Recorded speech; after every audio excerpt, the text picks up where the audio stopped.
What's happening, guys? Happy Sunday and welcome to the Dynasty WarZone, the People's Dynasty podcast. On this week's show, we're going to be talking about Dynasty Depth Charts. We're going to be using our lads' depth chart information to see if we can find some Dynasty steals.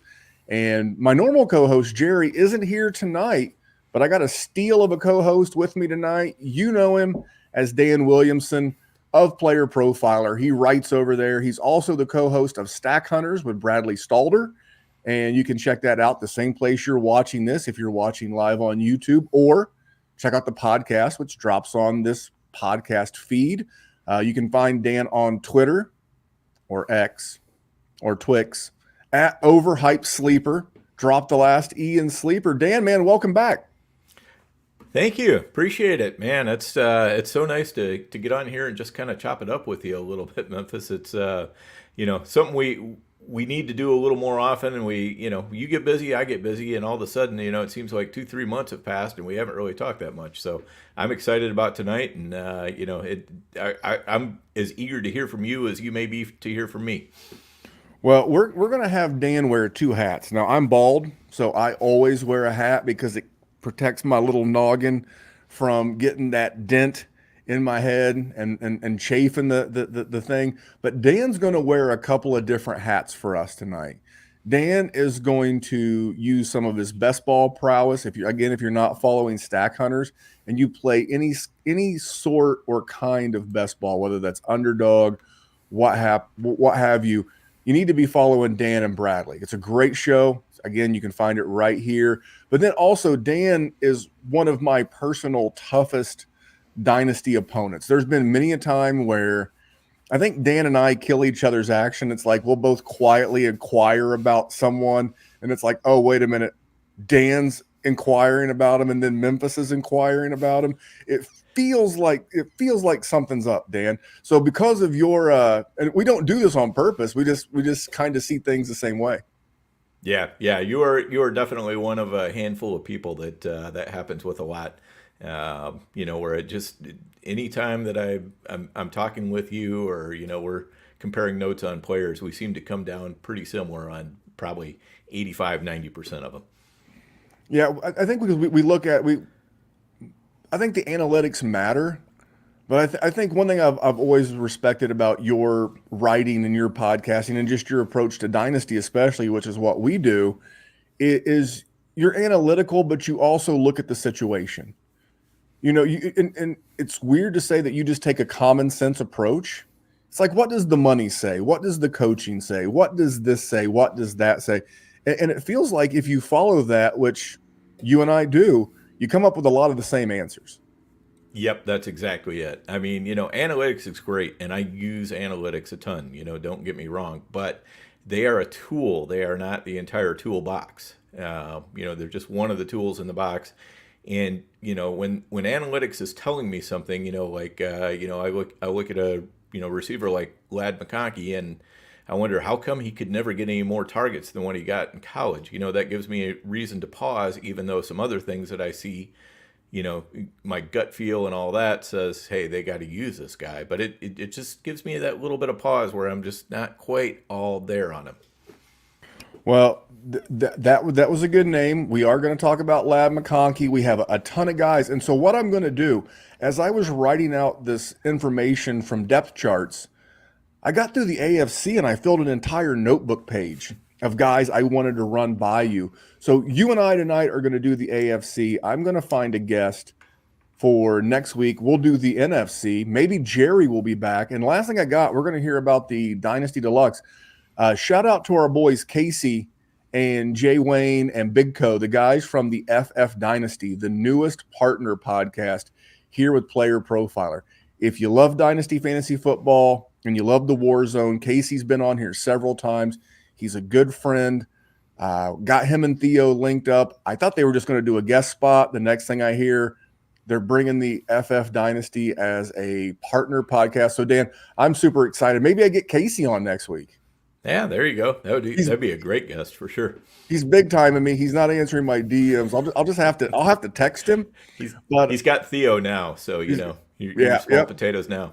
Always have been. Well, listen, what's not small potatoes is the money you could win at Underdog. This episode is made possible by Underdog Fantasy, and Underdog Fantasy is the leader in best ball. When you go to join an Underdog Fantasy best ball draft, it fills very quickly, especially now. It's Best Ball Mania season, baby. Best Ball Mania 5. I can't believe they're at Best Ball Mania 5 already. $15 million in prizes. They're giving out $15 million with $1.5 million to first. Playing in best ball leagues makes you better. It helps train you on player value and strategy. And Underdog offers a lot more than just best ball contests. They offer pick'ems. My new favorite, the golf pick'ems. But they have the NBA pick'ems, baseball pick'ems going on throughout the offseason. Hit the pick'ems, back to best ball, hit the pick'ems. So use promo code Underworld. Promo code Underworld gets you a 50% deposit bonus up to $250. So they've increased the maximum deposit bonus. It was $100. Now it's up to $125. When you get the Underdog app, use promo code Underworld and go draft your ass off. You know, we've told Matt, you've got to brand that, go draft your ass off. It feels like, you know, it should have like a little TM, you know, trademark in the upper right-hand corner of the logo. And if you want to start playing Underdog or have never played because you're not sure of the concepts of best ball, man, I'm going to say it one more time. Check out Stack Hunters with Dan and Bradley, and that can be your tutorial of getting started. But Dan, unfortunately, I don't have a good people, bad tweets for you. I didn't see anything crazy out there in those Twitter streets this week, so nothing crazy. But there was some news that I wanted to get your best ball opinions on. And actually 2 for best ball, 1 for Dynasty. Let's start with the Ramondre Stevenson contract. Now, Ramondre got a nice big payday this week. And I have historically been the last couple of years someone who's not been in on Ramondre. But I got to ask myself, he's drafted by the previous regime. You got a new GM, you got a new head coach, and they just broke this guy off. And that's after signing Antonio Gibson. So I want to ask you the same thing that I asked, you know, rhetorically in our Patreon group chat the other day. Did Ramondre Stevenson, based on this contract, just become a 2-year dynasty asset? So you feel really comfortable for 24 and 25? Yeah, I think he's kind of moved into that territory because of the fact that, you know, and you hit on the key point. This is a new regime that gave him this contract. And, you know, it does look really good for the next 2 years. So, you know, the Patriots are investing in him. And anytime, you know, there's a team that's investing in one of their players like that, I'm likely to follow suit, especially when they pull in somebody, you know, like Gibson, who's kind of, you know, had his issues in Washington. And they get a good look at him in minicamp, and then the next thing they do is turn around and they sign Ramondre Stevenson to a 4-year deal. You know, just kind of the horse sense there says things are looking up for Ramondre. I would agree, and that's part of, you know, why I love our patron group chat, is because when news like that breaks, it kind of sets the thing on fire. And like I said, I was like, I have to reevaluate how I feel about him from a dynasty perspective. But I got a seasonal running back question for you, since you're one of my 2 best ball experts. You and your buddy Theo need to get Bradley back on the show. So, you know, I did the gambling podcast this past year for Player Profiler. We called it The Juice. So I like a little sports betting, a little football betting. And over at FanDuel this week, Saquon Barkley's rushing prop went from 1,149.5 yards to 1,000, that's 1,000.5 yards. Dan, what do you think? Because for me, I'll tell you what I think is, I think there's a bunch of money came in somewhere on this prop that it was at 1,150 and someone hammered the under, and that forced FanDuel to adjust their number trying to get some over money. Dan, what do you make of this news? Is it and what are your thoughts on Barkley for 2024? Yeah, I think that's the way that the prop really needed to move anyway. You know, because we've got Hurts there, who does a lot of rushing himself. Not, you know, maybe not as much as, you know, going forward as what he has done, because, you know, that's one of the reasons that they supposedly brought in Barkley. But, you know, we're looking at a team that and an offensive system with Kellen Moore that does like to put the ball in the air to its receivers. And rushing, I don't know. I just see Barkley struggling to make those kind of numbers because I do think they are still going to spell him either with Gainwell or with Shipley. So I'm a little bit bearish on Barkley. I've been kind of avoiding him in best ball. Well, and you and I discussed this in great length before we hit the record button. And, it's not a surprise that Saquon Barkley should be falling a little bit in drafts.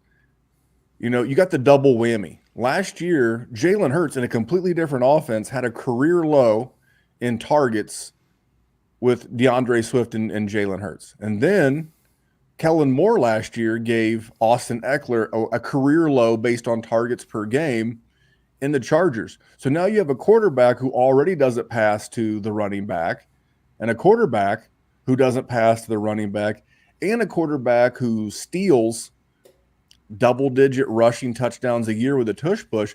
It just feels like a bad spot. So that really caught my eye to see a move that, and like if it moved 50 yards, I don't know that we're talking about it, but 150 yards, man, that's more than a 10% move.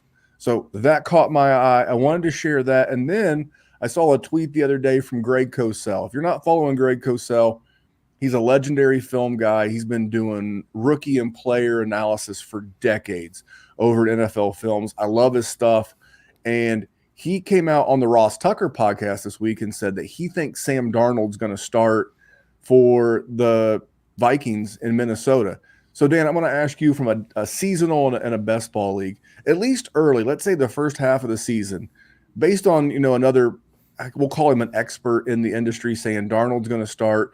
Is Darnold a sneaky QB3 value, at least for the first half of the season, given the weapons and the offense Kevin O'Connell calls? Yeah, I think he is because I do think, even given the collection of scrubs that the Vikings put in there last year after Cousins went out, they a lot of times put up pretty good numbers for a quarterback. So I see Darnold being able to do the same thing. I think Darnold is better than any of the guys that they had in there last year.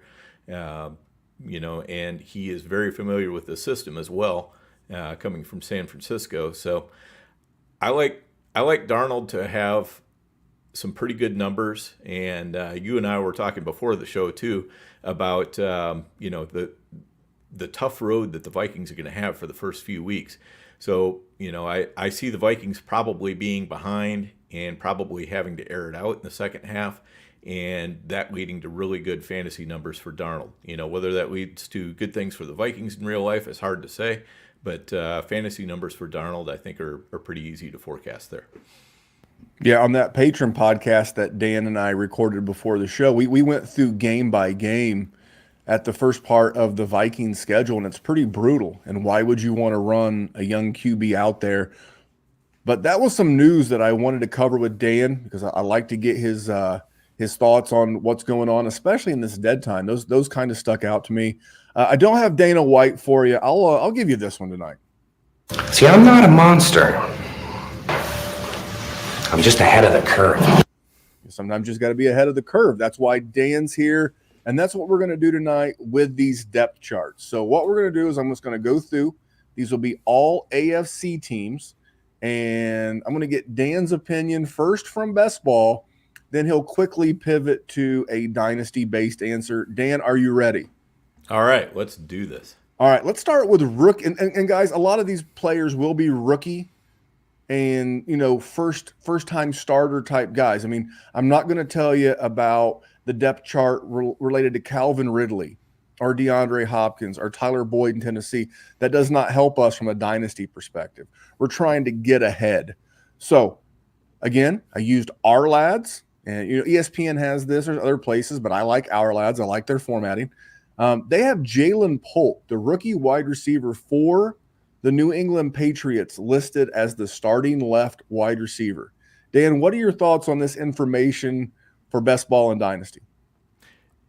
Yeah, I mean, the fact that he is listed as a starter already, I think is pretty interesting to me, and it's caused me to kind of reevaluate where I was at on him. I was a little bit more on Javon Baker than I was on Polk. I felt like he was actually from what I had seen, the better prospect. However, he went in the fourth round and Polk went in the second round. So that tells you one thing. And then the fact that they're putting Polk in as a starter, and especially over, some of the veteran options that they have as well. That says that they do plan to use him. And then we have, and this is a little bit of narrative street, but you've got Drake May and Polk talking about playing together, being last off the field, and working with each other a little bit more. Those things have kind of made me a little bit more interested in Polk, and I don't think that the price is that high right now because of the fact that people widely expect the Patriots to suck. So now is a good time to go get him. This reminds me when you talked about the story of him and Drake May being the last guy off of the field.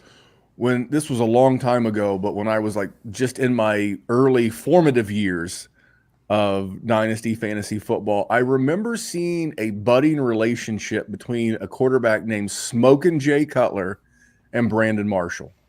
And I saw it in a preseason game, and I'm like, dude, just hyper targeting. You can't teach chemistry, whether that's in a business relationship, whether that's your marriage, whatever you want to do. Chemistry matters a bunch for success. And I'm looking on Player Profiler, using their rookie rankings over at playerprofiler.com. They have Jalen Polk as rookie 23 off the board, going behind guys like Adonai Mitchell, Jermaine Burton, Xavier Leggett, Malachi Corley. Dan, what do you think about him now that you have this information compared to guys like Mitchell, Burton, Leggett, etc.?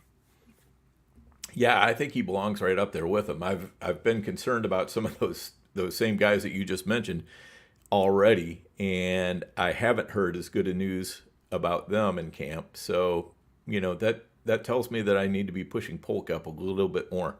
And, best ball wise, he's still very cheap too. He's going in like the 15th round. So, he costs you almost nothing there. Well, and you figure you mentioned it, a bad team. What do bad teams do? They lose. What do teams do when they lose? They throw the ball more. What does that get? That gets targets and receptions. That scores fantasy points. I think that's a pretty simple. We're both pretty bullish on Jalen Polk. If you can get him for like a 25 third, or maybe some wide receiver, like a veteran, like a Tyler Boyd would be perfect.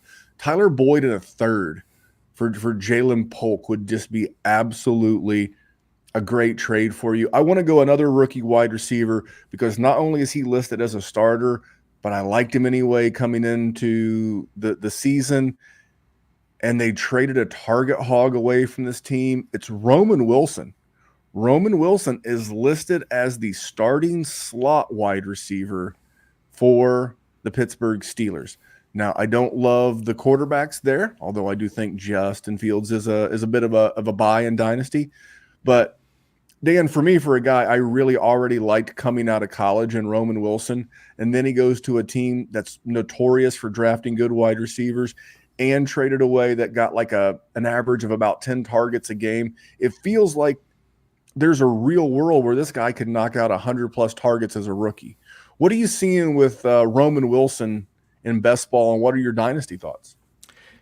Yeah, so in best ball, Wilson is definitely going late as well. Not quite as late as Polk. I'm trying to look real quickly here, but he's going in like after the 12th round, and so he's a player that just isn't getting a lot of love. And one of the things that's really interesting with him is we haven't really heard a lot out of Pittsburgh on him, or at least I haven't. I don't know what you've heard, Memphis, if you've heard much or not. I've heard a little bit. Field Yates tweeted out maybe 2 weeks ago that he said he would be shocked if Justin Fields didn't get a shot at the starting QB job. And I think people have this unfair narrative of the Pittsburgh offense. Oh, it's Arthur Smith. He's so dumb. He's just going to run the football like he did with Derrick Henry. just because Najee Harris and Derrick Henry both went to the University of Alabama does not make Najee Harris, and I like Najee Harris, it does not make him Derrick Henry. You know, I think with quarterbacks that are, I don't say inaccurate, but I think working with guys like a Roman Wilson will be huge. And people want to think it's going to be a rush-based offense, but the problem is that they should be behind a lot. Similar but different, not as bad as the Patriots, but that team plays against the Bengals, the Browns, the Ravens. Those are really good offenses. So if you're playing a really good offense, you're going to have to pass to keep up. I just see a bunch of volume in what people will assume will be a low volume offense. I don't love the passing volume. Like if you're a Jaylen Warren guy, I don't love that. But I'm pretty bullish on Roman Wilson. Do you think they'll pass more than people think? They may be forced to. My biggest concern with Roman Wilson is the fact that they may go out and look to add somebody at outside wide receiver to go along with Pickens. And if that's, like a big name player or a pretty good player, that could draw targets away from Wilson. But overall, in Dynasty, I really like Wilson. I like his talent, and I bet on talent when it comes to Dynasty. So that's a bet I've made a few times already, and I will continue to do that in Dynasty. In best ball, I've been about even weight on him though. Yeah, I am going to have a lot of Roman Wilson, and just I'll throw this little nugget in while we're talking Steelers. I'm going to have a ton of Pat Freiermuth, just an absolute boatload, because not only do I think this offense will be more passing, it will be at least 50-50. It won't be like 60-40 run or anything, but Arthur Smith was once a tight ends coach, and he's had some good offenses for tight ends historically. Pat Freiermuth needs to stay healthy. I think he'll be really good. Well, you mentioned that Pittsburgh may want to bring in a veteran wide receiver. There was rumors back during the draft that they were interested in Brandon Ayuk. Came out this week that Courtland Sutton is like threatening some kind of action against the Broncos about voided monies in his contract. And I bring this up not because I'm interested in Courtland Sutton, although he could be traded. I mean, there's another guy that could go to Pittsburgh. Sure, why not? I mean, they already took Russell Wilson. Why wouldn't we want Courtland Sutton? But does that give you interest in Troy Franklin, who is listed as the starting left wide? Well, excuse me, he's listed as the second string wide receiver on the left side behind Courtland Sutton. If he's a malcontent, gets cut, gets traded, that's going to elevate Troy Franklin. And then my guy, Marvin Mims, is listed as the starting slot wide receiver. Dan, what do you make of that news that I just laid on you?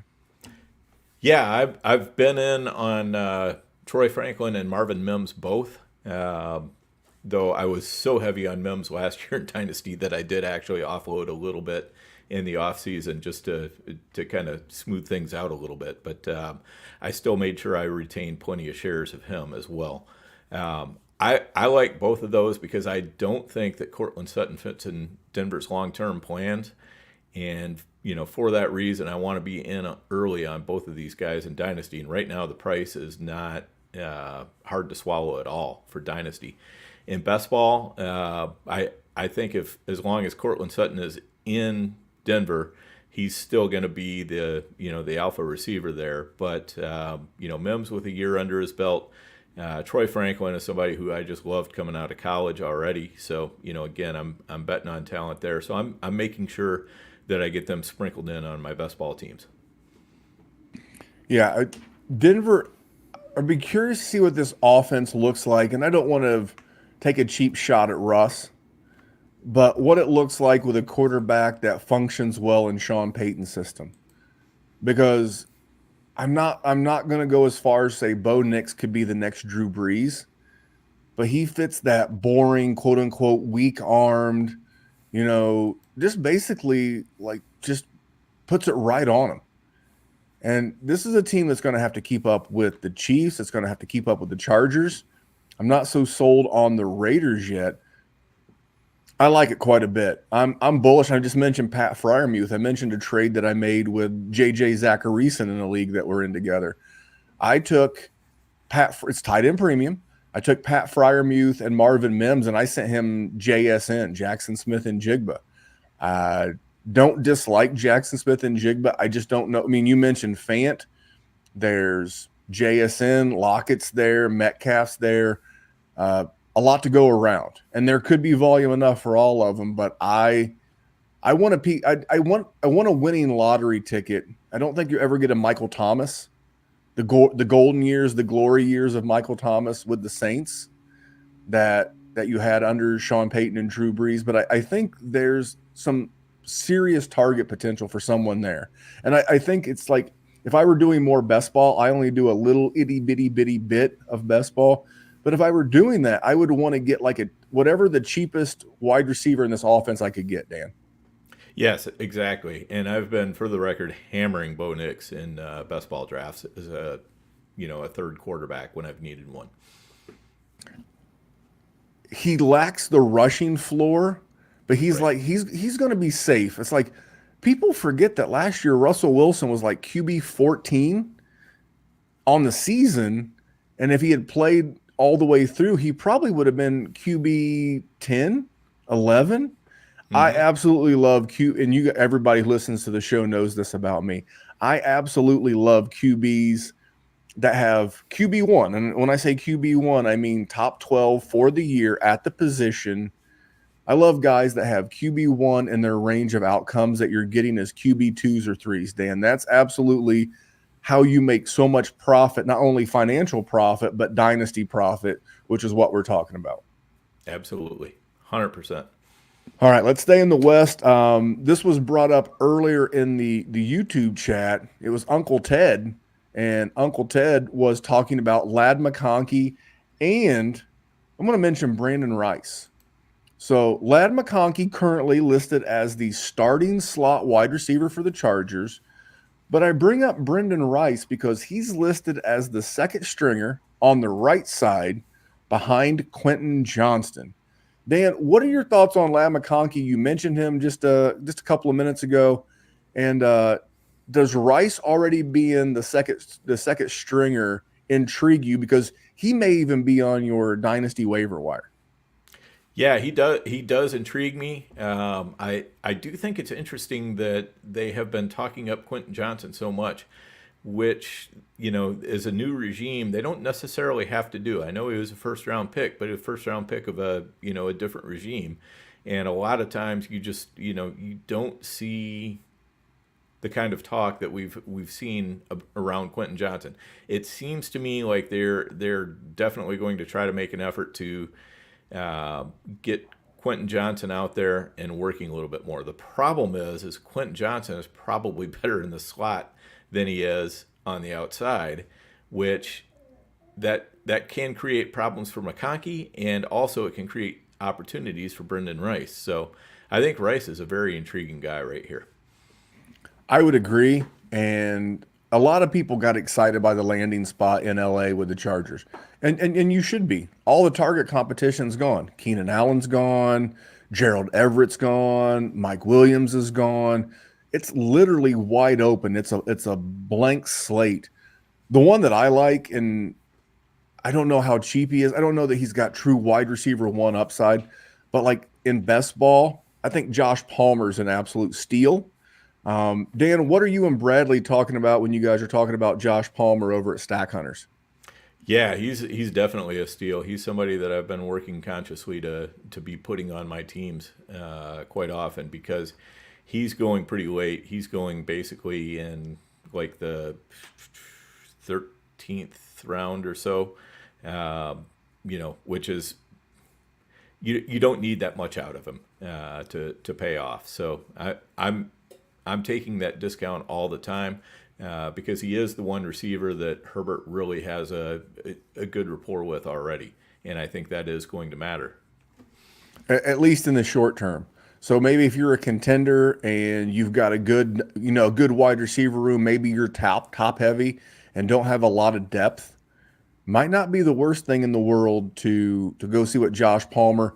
I love Lad McConkey, but that Brendan Rice, I'm telling you, I'm intrigued. I'm very intrigued by Brendan Rice.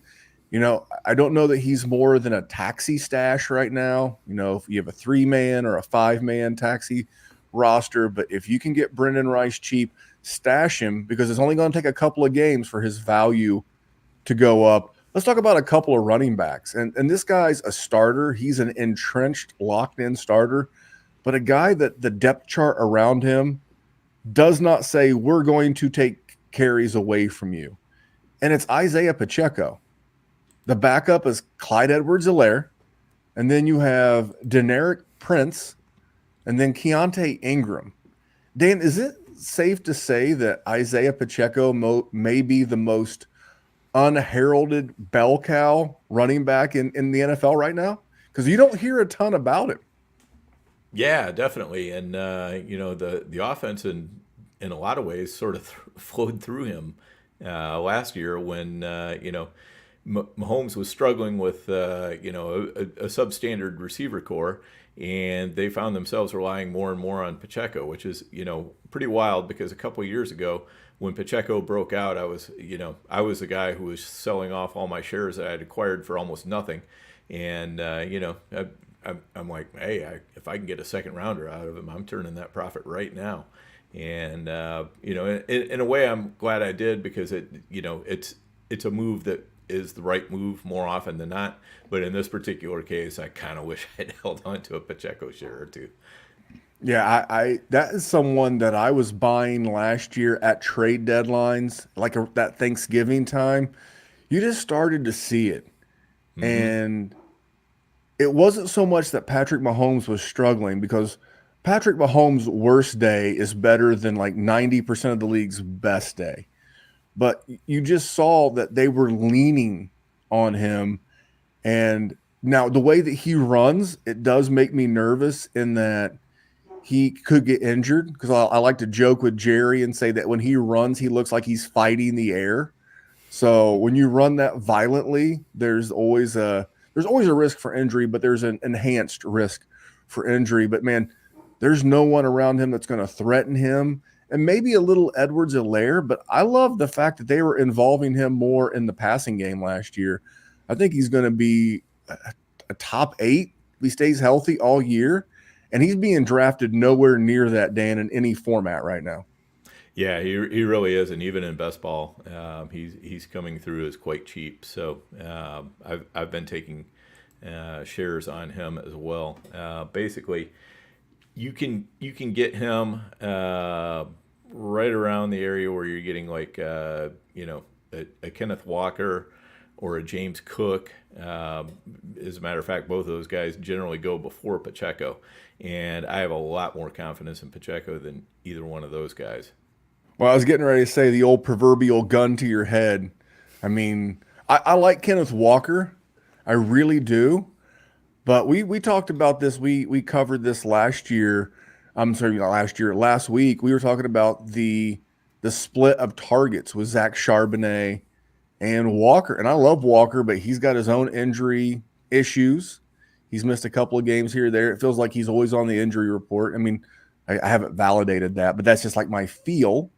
That's just my feel.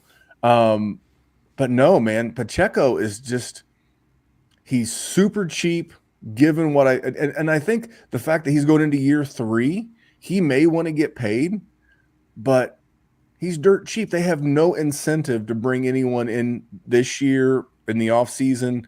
Next year, he's going to be locked up. We got John on YouTube asking, Dan, what would you pay in Dynasty for Pacheco? Like, what are you buying for? What are you selling for with Pacheco?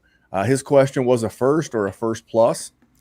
I think it's going to take at least a mid-first to pry him out of anybody's hands because, you know, whoever is rostering Pacheco, they pretty much know what they have. You know, we're a long way from the days where you could pull one over on very many owners, and so I think it's going to take at least that.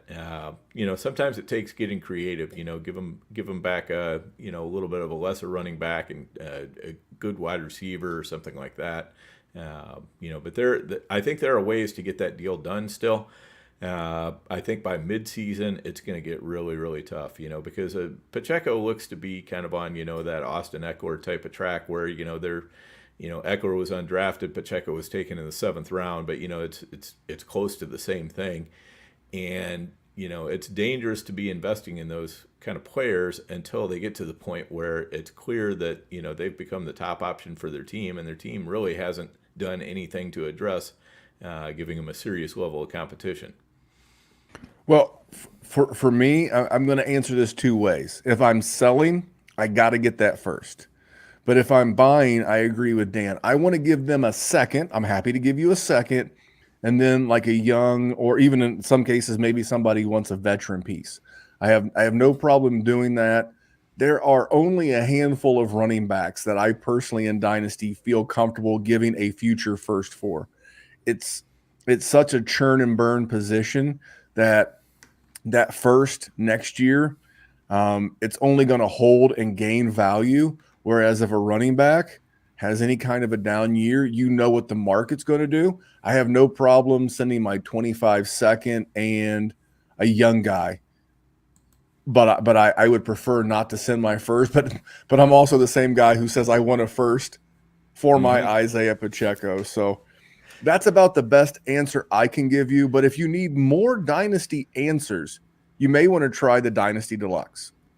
This episode is brought to you by Player Profiler, the Dynasty Deluxe package. The rankings are the best in the industry. It includes strategy mode where you can say, hey, change the rankings to be win now. Oh, change the rankings to be productive struggle. There's also a draft planner to help strategize where you should take players because the draft planner also includes ADP. There's a trade finder where we look up on My Fantasy League and we see trades that are done, including a particular player. Then there's a trade analyzer where you can plug in draft picks, players, and we assign a lifetime value to draft picks out 5 years. The best thing about our trade analyzer, it can't be gamed with volume. And there's mock draft data to see right now what's the market for player X versus player Y, including in the fall when very few mock drafts are happening. And our Dynasty guide, the Dynasty Dominator, would cost you $10 on Amazon, but you get it for free with Dynasty Deluxe, and you get our rookie guide for free, a $25 value. So you get all of that for $45. I mean, it's a great deal. Every time he does those commercials, I get super jealous. You know those are all one take, right? I know, it's crazy. It's amazing. It's amazing. Like I did my player that I'm doing in this year's draft kit, and because last year I did 2. Theo may need me to do another one. Last year I did Najee Harris, whiffed on that one, but I also had Evan Ingram, hit that one out of the park. So I'm batting 1 for 2. This year my guy's Jahmyr Gibbs. But I literally had to do 6 takes to get that 4-minute video for the draft kit on Jahmyr Gibbs. So nothing but props to the Podfather and his live read prowess. All right, Dan, let's talk Zamir White. Now, it probably won't come to a shock for a lot of the people that he's listed as the starter. But I bring it up because there was some question about what Alexander Mattison was going to do. He's listed as the second stringer. Dan, what are your thoughts on Zamir White? I'll tell you one thing I found interesting is that Dylan Lobby was listed as the 4th stringer.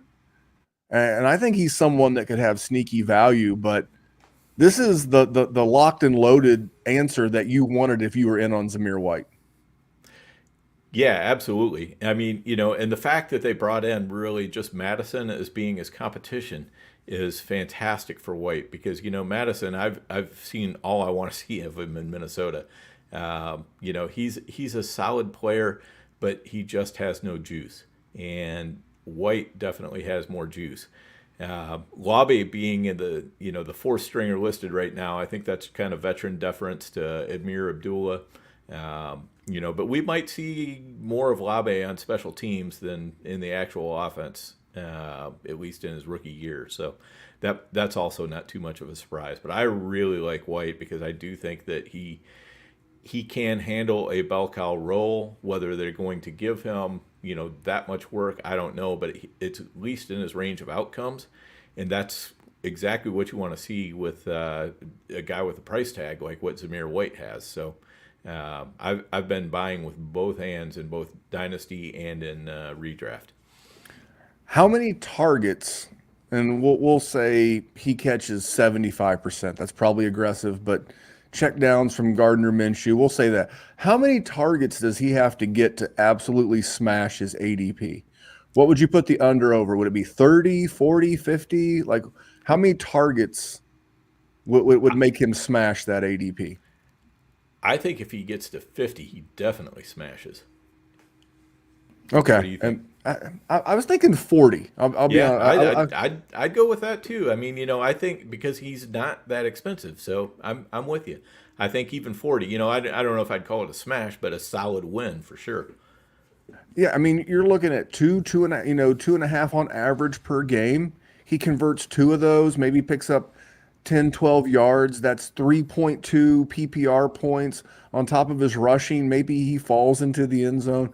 I think those are the little points that will help make him a very positive upside with the Raiders. Let's jump into one more. We're actually going to jump into two Colts. Adonai Mitchell, the Texas wide receiver who fell a little bit in the draft, is already listed as the starter over Alec Pierce. Now, you mentioned that veteran deference. That apparently they don't have a lot of it here for Alec Pierce. I think this is great news.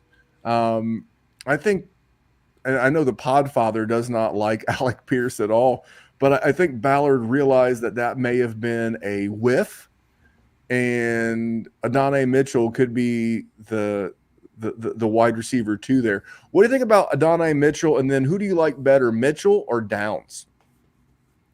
Man, Memphis, this is a spot where I want to hear what you have to say. I want to turn the tables on this one very badly because I just don't have a great read here, and I know you're local to the whole situation, so I'm turning the tables on you, Memphis. You tell me, what do I need to know? That's fine. If I told you that Josh Downs had the quietest 100 targets last year of any rookie, I bet you if you were in a sports bar right now, most of the people in there, unless they're a dynasty sicko like us, don't really know who Josh Downs is. And I bet you if you ask them how many targets did he have as a rookie, that they would get nowhere near 100. So I think Shane Steichen likes him, but those numbers come from Gardner Minshew, so it's a little confusing. I'm going to cheat and bring up the second guy I was going to bring up, and that's the guy listed as the tight end 1 for the Colts, and that's Jelani Woods. We've seen the tight end in this Shane Steichen offense be used very heavily, and Jelani Woods is a huge man. I love him for tight end premium. We've been talking about him for a while. Our boy Matty Kiwoom, head over heels for Jelani Woods. If I had to stack rank the wide receivers for the Colts, not named Michael Pittman, because it's Michael Pittman and everybody else, but I want to get the wide receiver too, because if you think back to that last year with Shane Waldron in Philadelphia, you had A.J. Brown eating, you had Dallas Goedert eating, and you had Devonta Smith eating. I think there's going to be a third option in this offense that's going to eat, and if I had to put my money on it today, I am going to lean Josh Downs based off of the 1-year sample I've seen, but I think there's plenty of optimism for Adonai Mitchell, Dan. Yeah, I think that matches pretty well with how I feel about it. I feel like Adonai Mitchell is really one of the biggest boom bust guys in the entire draft. I could see him being a superstar, and I could see him being a total complete dud. Because he's got such an interesting analytical profile where he throws up some big red flags, and he also throws up some big juicy numbers that we like to see. So I'm interested to see what happens to him there. I think he matches up with Richardson's arm very well. If he's got his head screwed on straight, I think he's probably going to be pretty good. Downs, I think, is definitely the safer pick, though. Yeah, I'm big on Josh Downs. I think the Adonai Mitchell, because it's funny, that was the first question the Podfather asked me at the draft house We were all out there in the suburbs of Detroit, and he looked me dead in the eye because obviously Matt knows I live in Indianapolis. He was like, right now, with what you know right this second, is it Mitchell or Downs? And I just can't unsee 100+ targets as a rookie. I just can't. And I'm going Downs. As far as Jelani Woods, Dan, what are your thoughts? Do you think he can be the breakout tight end this season, or do you have concerns about his injury history? Obviously, his injury history is a little bit of a concern. I mean, he was out all last year, and Granson is the guy I like if Woods isn't in there, but I think Woods has that intriguing athleticism that, would make him the guy I would be hunting for.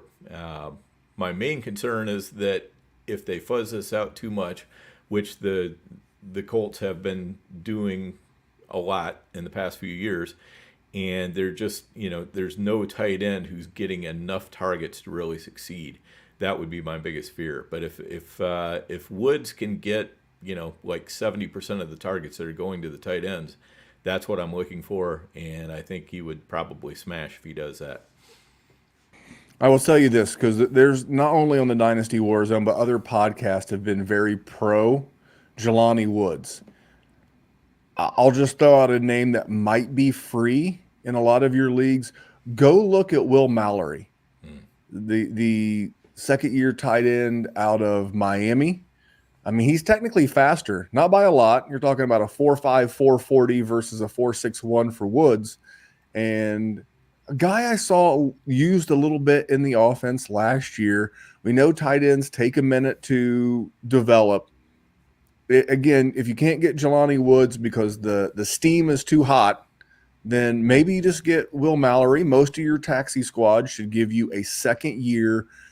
Throw him on the back end of your taxi squad, and if he ends up stealing the job, you ended up getting the steal of the season.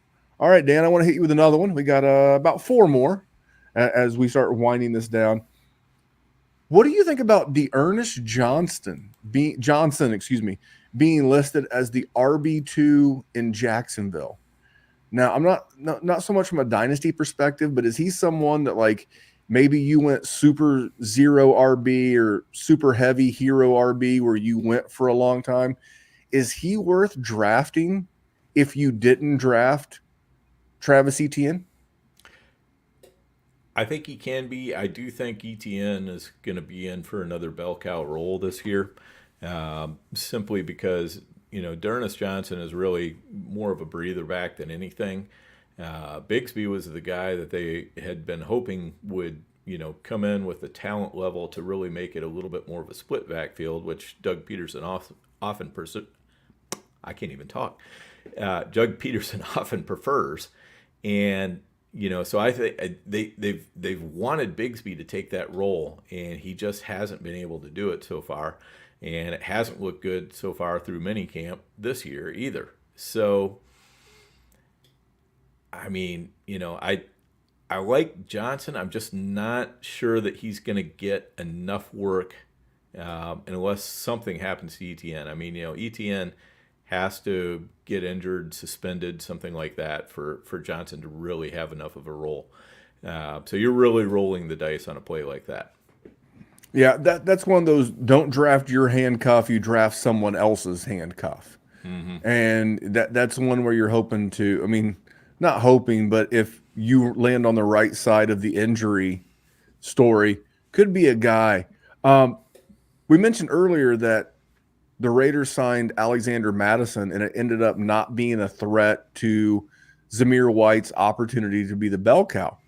In Tennessee, everybody was super excited about Tajay Spears, and then they brought in a veteran free agent running back named Tony Pollard. And Tony Pollard, Dan, is listed as the RB1 in Tennessee.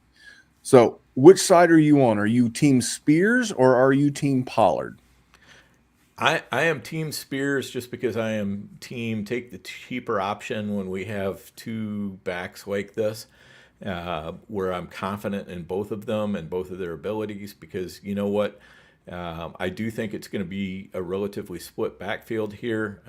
I think they're going to use both of them a lot. I think they can use both of them interchangeably because they have such similar skill sets. And, if Pollard is somehow, sort of the lead back and something happens to him, I really think that Spears is going to get a huge workload rather than, I don't think they're just going to throw in Hassan Haskins or Julius Chestnut or anybody like that and say, well, okay, well, here you go. Now you're going to get, 45% of the carries and targets.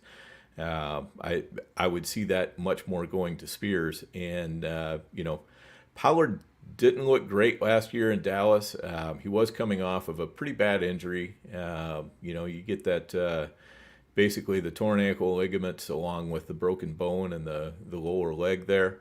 That's a difficult one to come back from. I think and I hope that he will look a little bit better this year and look a little bit more like himself. But that's also an injury that can definitely sap athleticism for the rest of a career. So for those reasons, I'm in on Spears more so than anybody else. What do you think, Memphis? A slight disagreement. I'm not in love with either, but I think if you're going from a dynasty standpoint, it would be Spears. But I think if you're looking for 2024 production, I'm leaning Pollard. He just feels like the better fit for the Brian Callahan offense. I think he could be what Joe Mixon was plus in Tennessee. And I love Calvin Ridley. I mean, DeAndre Hopkins has probably won both of us a boatload of cash over the years. Tyler Boyd, a sneaky slot wide receiver 3 type guy. But that offense is not going to be confused for the Bengals with Jamar Chase and T. Higgins. But I will say it's good enough that it should open up some running lanes for this offense. And I think Tony Pollard will be the beneficiary of that.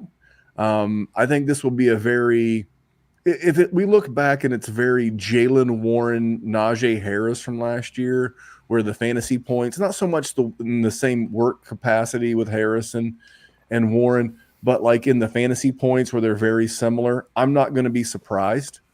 But the one thing I will say, I know Dallas last year struggled a little bit with the offensive line. This is the one group, like if I had to make a sizable wager, like Memphis, you have your offensive line group, your linebackers, your corners. Memphis, you have to take and make a bet on what group improves the most in the NFL this year because of Callahan's dad, one of the best, if not the best, offensive line coaches in the NFL, that I think the Tennessee Titans offensive line takes a massive step forward, and that's going to benefit. I think Tony Pollard, Dan thinks Tajay Spears. I think they're both cheap enough that if you're a contender, they're both worth having on your roster. All right, Dan, 2 more. We'll get you out of here. Khalil Shakur, someone that we've been a little bit bullish on here at the Dynasty WarZone, listed as the starting slot wide receiver in Buffalo. Does that excite you in any way, knowing that Dalton Schultz and Dawson Knox also work that short to intermediate area for the Bills? Yeah, that's my biggest concern with Shakir is just the fact that there's such a logjam of players working the middle of the field, and Curtis Samuel has done a lot of work there as well, though they are listing him as an outside wide receiver, which I think is where he's going to have to play. And he did play that in his first couple years in Carolina. So, he knows how to do it. And I think that's why they brought him in, is because he knows how to do it. And he's, Samuel's a guy who's got some juice. But I think Shakir, I'm just not sure how much you can rely on him from week to week. So if I could do a Shakir for Curtis Samuel on any sort of a relatively even, exchange, I would take Samuel over Shakir. I want to be in on him very much, but I want the boundary wide receivers in Buffalo because I do believe Dalton Kincaid takes a big step this year. I would not be surprised if Dawson Knox got traded. Although I do believe that as they run this new offense in Buffalo, I could see them run a bunch of 12 personnel, where you see both Knox and Kincaid. They start the formation in line up against the offensive line, and then one or both of them motion out into the slot. And because of that, even though I'm very excited that Roman Wilson's listed as the slot wide receiver. And I'm very excited that Lad McConkey's listed as the starter in this offense because of the way that I think it's ran. I think this is more noise. I want to believe. I just don't think we can. And then last one, Dan, as our resident best ball specialist, again, we don't want to draft our handcuff. We want to draft someone else's handcuff. And a guy that I love, he's in my top 3 of dynasty running backs, Breece Hall. His understudy, his second stringer, is none other than 20-year-old rookie Braelon Allen. Dan, is he worth a flyer in best ball? And because I think he's definitely worth a taxi stash in dynasty. Oh yeah, he's definitely worth a flyer in best ball because Breece Hall, he's a do-it-all running back. But if anything happens to him, it really looks like Braelon Allen's got the leg up on being the next guy. They've done pretty much everything they can to bury Izzy Abanikanda after last year, and just the number of running backs that they brought in tells me they don't really like Abanikanda that well. They don't have confidence in him, and so yeah, I'm taking Braelon Allen quite often in best ball really late because I'm generally not taking Breece Hall as much early. I'm more going wide receiver where he's going in these best ball drafts. So Allen late makes a lot of sense to me because that's if anything does happen to Hall, boom, I'm in. And he could be a guy that, like, in best ball, you could see him winning you a week or two. If, again, I think the Jets will be a lot more cautious, especially if they're winning with the offensive people around them, because, like, this is the team that is desperate to get to the playoffs.